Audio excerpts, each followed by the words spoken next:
Bonsoir, bienvenue sur cette chaîne, c'est encore Evelyne. Que le Seigneur Jésus-Christ vous comble de sa grâce. Aujourd'hui, nous allons parler des œuvres de la foi. Dans le milieu chrétien, nous entendons souvent plusieurs personnes être remontées contre les enseignements qui parlent des œuvres qui accompagnent la foi d'un chrétien.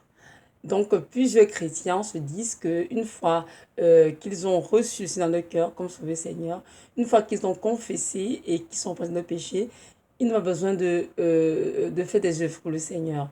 Donc, ils peuvent vivre comme bon leur semble dans le péché. Il n'y a pas de problème. Dieu comprend cela parce que Dieu a dit dans sa parole, venez à moi tel que vous êtes. Donc, ces personnes disent que le salut est un don gratuit de Dieu. Donc, on a besoin des œuvres en fait pour entrer au ciel. C'est sûr que ce qu'il dit, c'est vrai en partie. En effet, le salut est un don gratuit de Dieu. On a besoin des œuvres pour être comment sauver. Tout ce que Dieu demande, en fait, quand nous venons à lui, c'est juste d'avoir foi en lui, de reconnaître que nous sommes des pécheurs de un, de deux, qu'il est le Messie qui est mort au Golgotha pour nous porter le péché de nos vies, et de trois, vraiment, nous repentir de nos péchés et vraiment le recevoir dans nos cœurs comme Sauveur et Seigneur. Mais nous comprenons cependant qu'une fois que nous avons de nos vies au Seigneur, il s'attend à ce que nous marchions d'une certaine manière. Donc, il est inadmissible qu'un enfant qui a donné sa vie au Seigneur Jésus-Christ de Nazareth continue de se comporter comme auparavant, c'est-à-dire comme avant sa vie, avant Christ. Et ça n'a aucun sens. Nous allons lire dans la parole un texte seulement qui en parle. Hein. Le texte est dans Jacques chapitre 2, des versets 14 à 20, je vais lire.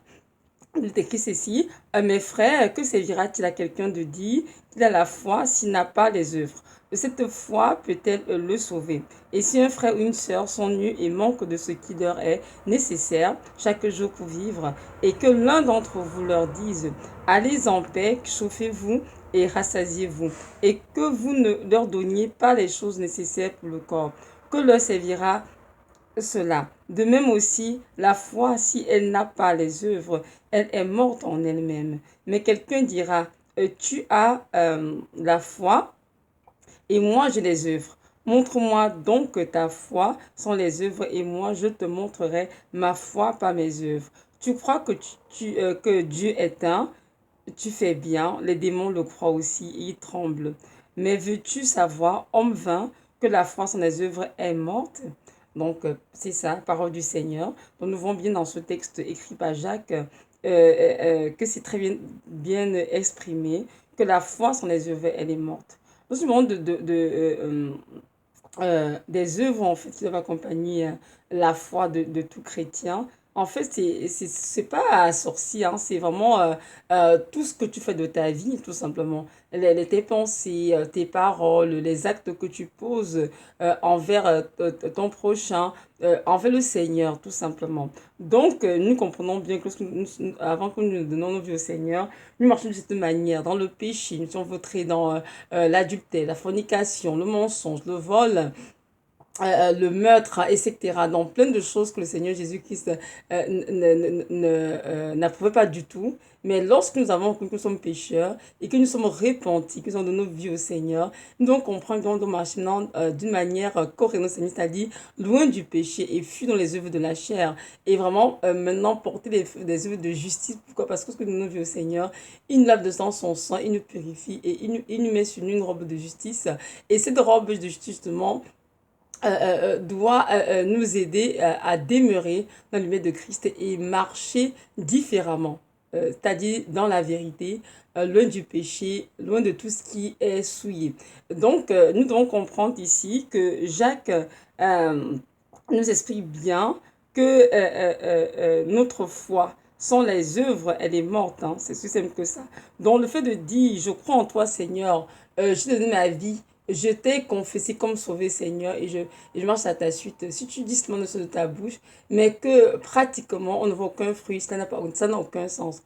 Parce que ton engagement à suivre Christ doit être accompagné des fruits véritables. Nous voyons dans la parole qu'on connaît n'a pas son fruit. Et c'est sûr, si tu es un manguier, il faut porter des mangues. Si tu es un cerisier, on s'attend à avoir autant de la floraison des cerises. Donc, si tu es un chrétien, c'est-à-dire disciple de Christ, véritablement converti, on s'attend à avoir que tu portes les fruits de Christ, c'est-à-dire en gros le fruit de l'esprit. Hein. On sait que c'est l'amour, la foi, la paix, la joie, la bienveillance, la bonté, etc.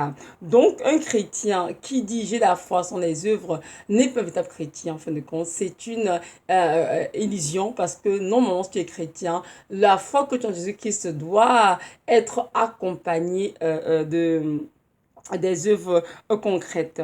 Donc, il a dit ici, par exemple, verset 15, et si un frère ou une sœur sont nus et manquent de ce qui leur est nécessaire chaque jour pour vivre, et que l'un d'entre vous leur dise, allez en paix, chauffez-vous et rassasiez-vous, et que vous ne leur donniez pas les choses nécessaires pour le corps, que leur servira cela.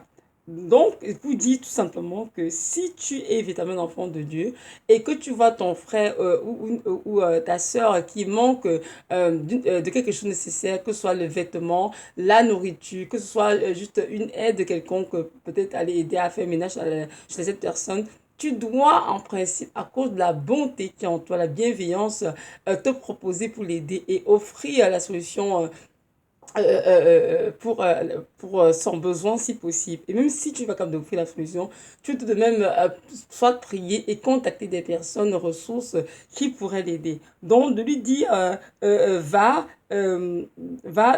dormir, va dormir et chauffe-toi, tout ira bien.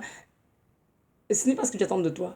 Dieu s'attend à ce que tu poses un acte concret, c'est-à-dire si la sœur manque de quoi se nourrir, il est capable de donner à manger à la sœur. S'il manque de vêtements, tu es capable de prendre des vêtements dans ta maison pour donner à la sœur de se vêtir. Et malheureusement, dans nos jours, nous voyons beaucoup de chrétiens qui sont à l'église, qui sont assis sur les bancs d'église, ils se proclament chrétiens, mais en fait, ils n'ont pas du tout... leurs œuvres, en fait, les font rougir. Leurs œuvres ne glorifient en rien le Seigneur. J'entends très souvent les chrétiens, lorsqu'ils sont devant une personne qui souffre, oh frère, oh sœur, je vais prier pour toi.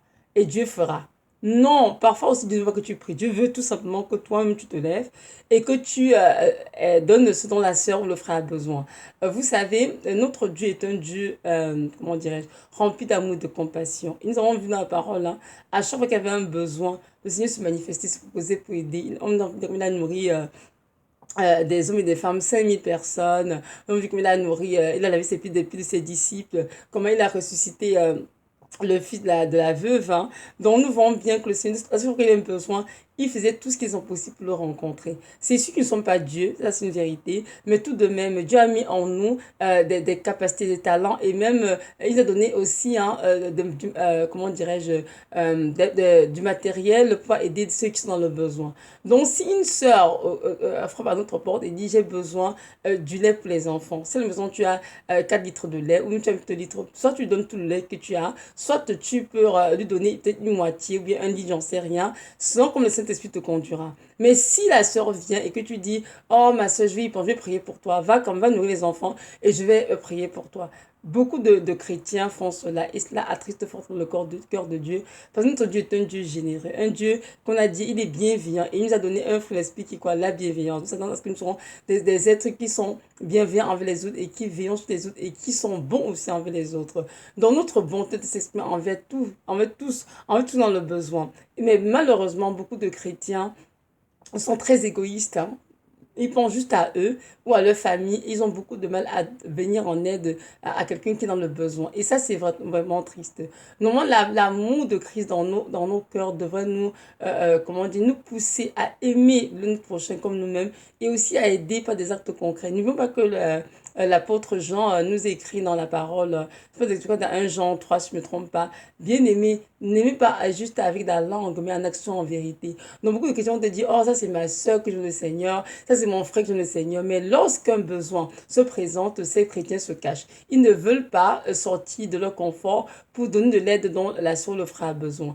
Et nous devons comprendre que nos œuvres dans le Père sont très importantes. Comme Jacques a dit ici, verset 17, de même aussi la foi, si elle n'a pas les œuvres, elle est morte en elle-même. Donc une façon de dire que si tu dis aujourd'hui que tu es chrétien, que tu as la frange de Nazareth, mais que tes œuvres sont des œuvres contraires à ce qui attend de toi, les œuvres du monde, les œuvres vraiment qui te font rougir, cela veut dire que ta foi, elle est morte.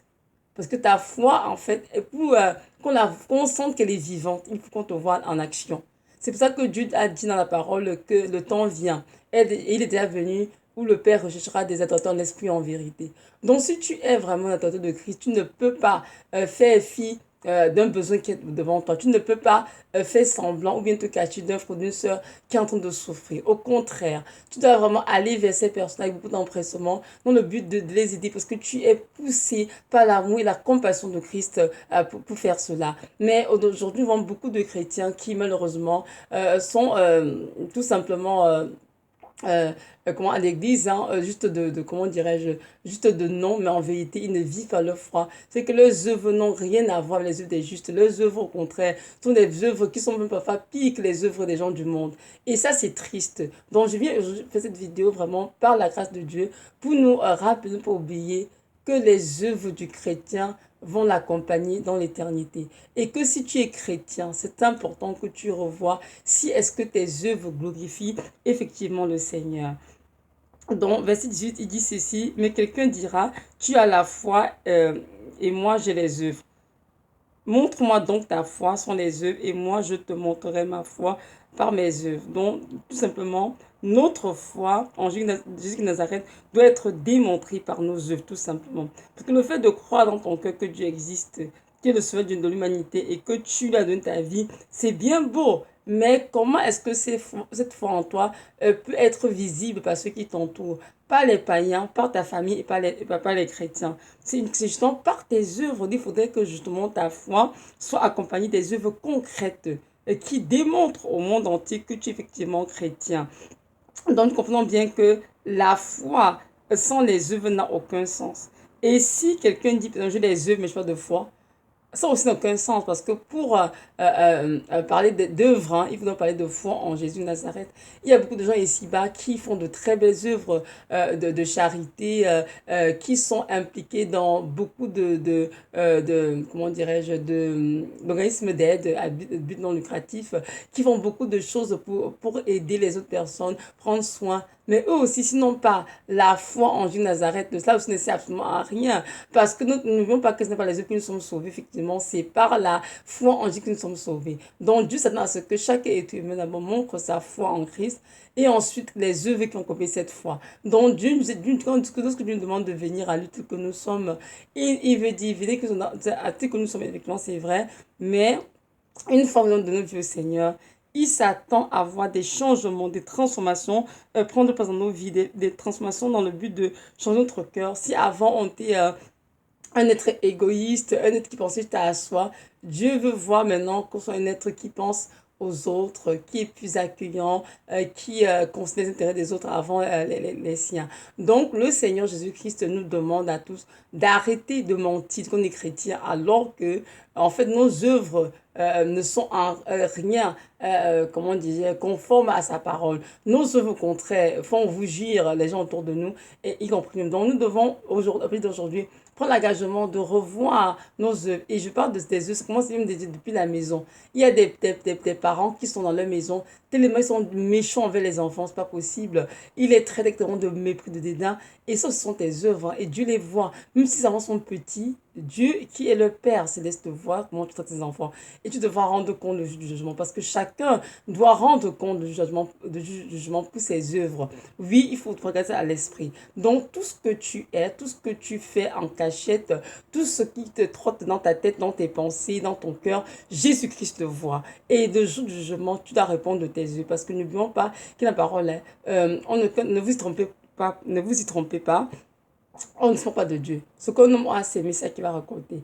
Donc, il est impossible que tu sèmes dans la chair pour moissonner la vie éternelle. Non, si tu sèmes dans la chair, tu moissonneras la corruption. Mais si tu sèmes vraiment dans l'esprit, tu moissonneras dans la vie éternelle. C'est la raison pour laquelle Dieu nous exhorte constamment de vraiment marcher sur l'esprit, non sur la chair. Parce que la chair a tous les désirs contraires à ceux de l'esprit. Et la chair de l'être humain veut toujours l'obliger à faire des choses de manière égoïste, en pensant à soi. Alors que Dieu nous appelle vraiment à porter du fruit digne de repentance. Donc, si on réellement foi en Christ, si on vraiment expérimenter une connaissance authentique, alors les œuvres que nous allons produire peuvent être des œuvres glorieuses pour accompagner notre foi. Donc, si tu crois qu'il y a un Dieu, tu fais bien. Mais c'est aussi que les démons croient aussi à cela et ils tremblent devant lui. Donc, tu dois comprendre que la foi sans les œuvres, elle est morte. et que ta foi doit être accompagnée des œuvres concrètes visibles par tous, par les païens, par ta famille, par les chrétiens, par tout le monde et aussi évidemment par le Seigneur. Donc voilà, c'est ça. Alors on a la parole ensemble quelques hommes de Dieu, quelques personnes dont leurs œuvres les a vraiment justifiées. Donc nous allons regarder ensemble tout Jacques tout chapitre 2, des versets 21 à 26. Donc je vais dire ceci. Abraham, notre père, ne fut-il pas justifié par les œuvres quand il offrit son fils Isaac sur l'autel? Ne vois-tu pas donc que sa foi agissait avec ses œuvres et que ce fut par ses œuvres que sa foi fut rendue parfaite? Ainsi s'accomplit ce que dit l'Écriture. Abraham crut en Dieu et cela lui fut compté comme justice et il fut appelé ami de Dieu. Vous voyez donc que l'être humain est justifié par les œuvres et non par la foi seulement. Amen. Pareillement, Rahab, la prostituée, ne fut-elle pas également justifiée par les œuvres lorsqu'elle reçut les messagers et qu'elle les fit partir par un autre chemin? Car comme le corps sans esprit est mort, de même la foi sans les œuvres, elle est morte. Amen. Donc nous voyons bien ici que nous avons des exemples hein, d'Abraham, de Rab aussi, qui ont été justifiés par leurs œuvres. Donc Abraham, qui est notre Père dans la foi à tous, on dit ici que sa foi c'est avec ses œuvres. Donc c'est par la foi qu'il agissait justement en faisant des actes concrets, comme par exemple offrir son fils Isaac, son fils unique, sur l'autel. N'oublions pas que Abraham est notre père qui a attendu pendant 25 ans pour que la promesse s'accomplisse, pour qu'il puisse avoir un fils et qui serait son héritier. Et une fois que cet enfant est né, quelques années plus tard, le Seigneur Jésus a demandé qu'il puisse sacrifier son enfant à l'autel. Et effectivement, parce qu'il avait foi en Dieu, parce qu'il savait que Dieu avait la capacité de ressusciter les morts, Abraham n'a pas dit non, mais il a accepté d'offrir son fils Isaac en sacrifice. Donc nous voyons bien que si nous connaissons le Seigneur, il faudrait qu'il y ait des actes concrets. Et des gens qui disent j'aime le Seigneur, ils veulent obéir au Seigneur. Tout ce que Dieu nous demande de faire, ils ne veulent pas obéir au Seigneur. Ils ne veulent pas lire la parole, ils veulent la petite en parole. Ils ne veulent pas prêcher pour le Seigneur. Ils ne veulent pas faire ce que Dieu attend d'eux. Ils veulent surtout dire de la bouche, j'aime le Seigneur, il m'a sauvé, elle vient à me, je suis content et je suis assis dans mon canapé, je regarde ma télévision, je suis sur les réseaux sociaux à chaque heure de la journée, je me la coule douce quoi. Alors que le Seigneur Jésus qui les appelle tous à vivre vraiment des vies de repentance, des vies d'abnégation, des vies vraiment de consécration totale. Alors ces personnes qui se disent que non, nous croyons en Jésus qui c'est assez, comprennent dès aujourd'hui que ce n'est pas assez. Croire ne suffit pas. Si tu crois en Dieu, si tu as la foi en lui, il faudrait que ta vie en témoigne. Et cette vie, qu'est-ce qui te donne ta vie? En faisant tes œuvres que tu démontres, que tu poses tous les jours. Donc voilà. Donc nous voyons ici aussi que Rahab et tout aussi, n'oublions pas, elle aussi, elle a posé un acte en cachant les états du Seigneur. Donc on dit ici qu'elle était justifiée, hein, par son œuvre aussi. Même bien qu'elle était prostituée et tout, mais elle fut justifiée par ses œuvres lorsqu'elle reçut le messager du Seigneur, qu'elle est fit partie pour notre chemin. Donc on comprend que si nous avons foi en Jésus de Nazareth, automatiquement, doivent en découler des œuvres concrètes. Oui, c'est très clair, Dieu est clair dessus. Donc comprenons bien que comme un corps sans esprit hein, est mort, de même la foi sans les œuvres, elle aussi, elle est morte. Nous savons bien que lorsque Dieu a créé Adam, hein, l'homme, le premier homme dans le jardin d'Éden, on dit qu'il a fait de poussière. Et lorsqu'il a fini sa création, il a soufflé dans ses narines pour donner l'esprit de vie. Amen. Donc comprenons bien que si notre foi n'est pas accompagnée d'œuvres, cette foi elle est morte. En fait, n'a aucune valeur pour le Seigneur.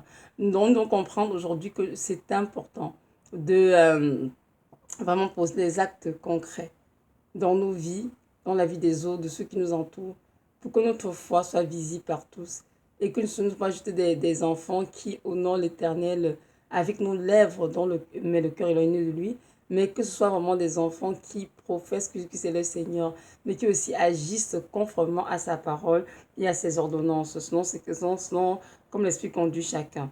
Nous allons lire aussi un autre texte dans la parole, c'est dans Apocalypse 19, des versets 1 à 8. Apocalypse 19, versets 1 à 8. Donc ici, justement, c'est pour que nous comprenions bien que Dieu n'est pas, comment dirais-je, un Dieu qui oublie. Nos œuvres sont constamment écrites dans un livre au ciel, hein, les œuvres de chaque enfant de Dieu, et nous devons rendre compte pour nos œuvres. Donc, si nous sommes des enfants qui vivions dans l'attente du Messie, parce que nous voulons être enlevés vers aussi le Seigneur, c'est important que nos œuvres glorifient le Seigneur. Donc, je vais lire Apocalypse 19 qui dit ceci. Pardon. Après cela, j'entendis dans le ciel une voix forte d'une foule nombreuse qui disait Alléluia, le salut, la gloire et l'honneur et la puissance au Seigneur notre Dieu, car ses jugements sont véritables et justes, car il a jugé la grande prostituée qui a corrompu la terre par ses relations sexuelles illicites et parce qu'il a vengé le sang de ses esclaves versé de la main de la prostituée. Et il dit encore Alléluia, et sa fumée monte d'âge en âge.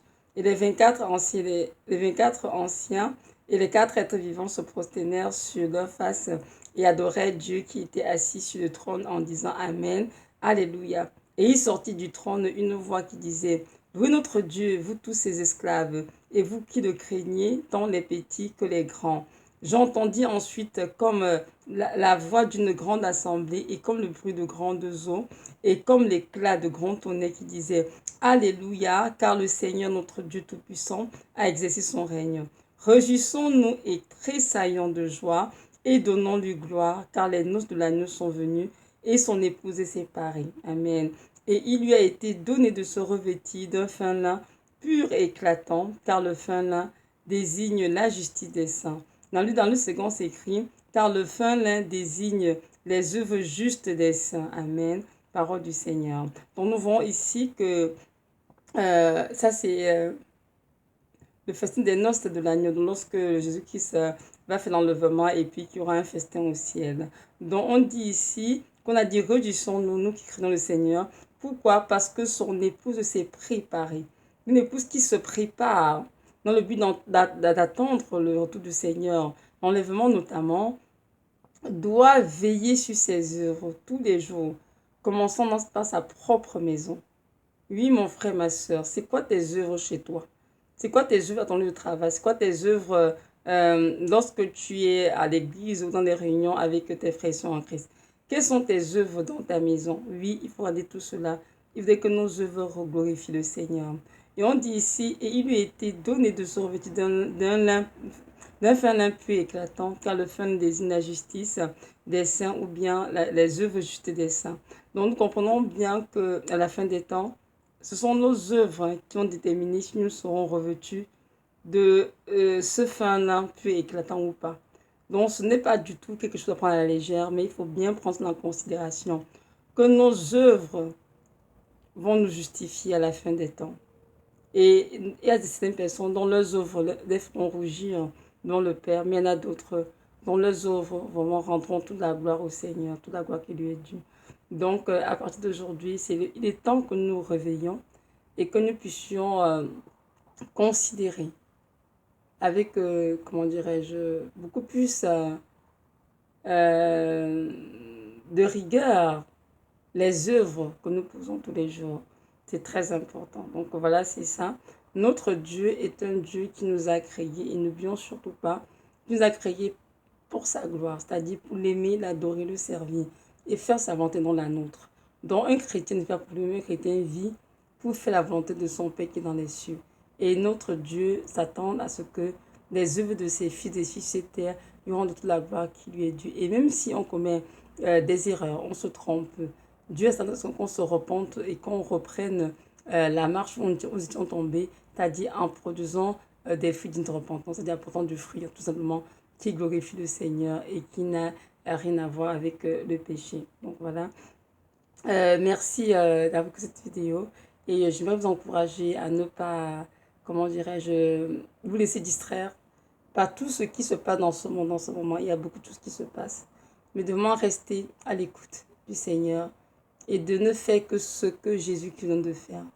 Fuis la distraction, fuis le monde, fuis toutes les activités mondaines qui viennent vraiment, comment dirais-je, trouver vraiment de Dieu, les empêcher vraiment de passer du temps, de guetter le Seigneur. Parce qu'on comprend bien que parfois aussi les enfants de Dieu n'arrivent pas à faire ce que tu attends d'eux parce qu'ils sont trop distraits par beaucoup d'autres choses. La télévision, les réseaux sociaux, l'activité à l'extérieur, il y a beaucoup de choses qui vont nous distraire.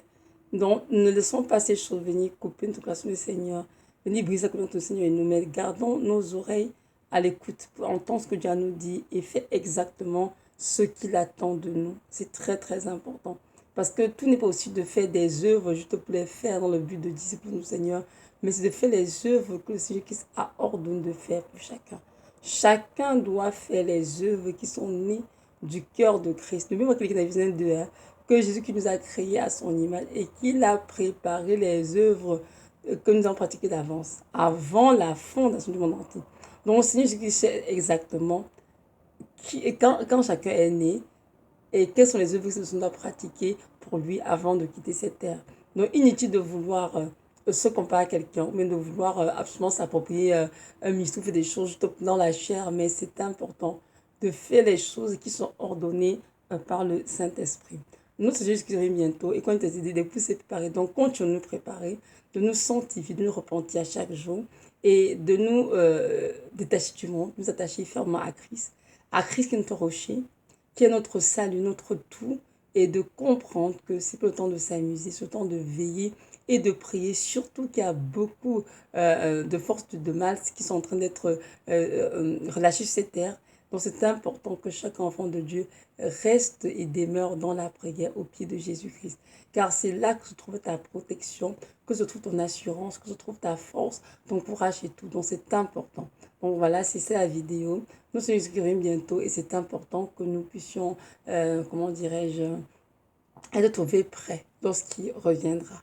Maintenant, si tu ne connais pas le Seigneur Jésus de Nazareth, moi je te dire que ce Dieu est le Dieu qui t'a sauvé, qui t'a tellement aimé, qu'il a donné sa vie à Golgotha pour toi, afin que si tu crois en lui, que tu te périsses, mais que tu aies la vie éternelle. J'aimerais te dire qu'en effet, le salut en Jésus-Christ est un don gratuit. Donc, tu n'as besoin de rien pour pouvoir la scène de ta vie. Tout ce qu'il veut, c'est que tu connais que tu es pécheur, que tu te rends tes péchés et que tu reconnais son œuvre à la croix de Golgotha pour toi. C'est-à-dire qu'il est mort pour toi et que tu l'acceptes dans ton cœur comme ton Seigneur et ton Sauveur. Mais cependant, une fois que tu donnes ta vie au Seigneur Jésus-Christ, nous sommes tous les deux d'accord qu'il est impossible que tu continues de marcher dans le péché dans lequel tu marchais autrefois. C'est important que tes œuvres glorifient son nom, c'est-à-dire que tu marches en nouveauté de vie, en faisant les choses qui glorifient le Seigneur. Si avant tu mentais, alors tu mentiras plus. À partir de maintenant, vous avez le Seigneur. Si avant tu volais, maintenant tu ne voleras plus. Au contraire, tu vas faire des choses qui glorifient le Seigneur. Bon, c'est ça. J'aimerais que je te dise que le Seigneur Jésus t'aime d'un amour éternel et inconditionnel. C'est la raison pour laquelle il te concède ta bonté. Alors, ne tarde pas. Fais ce pas de foi et donne ta vie au Seigneur Jésus-Christ dès aujourd'hui. Donc voilà, merci d'avoir écouté cette vidéo. Soyez richement bénis et que notre Seigneur Jésus de Nazareth nous garde tous dans la bergerie, à ses pieds, à l'ombre de ses ailes, et que nous puissions vraiment porter des œuvres qui sont dignes d'une repentance sincère. Merci.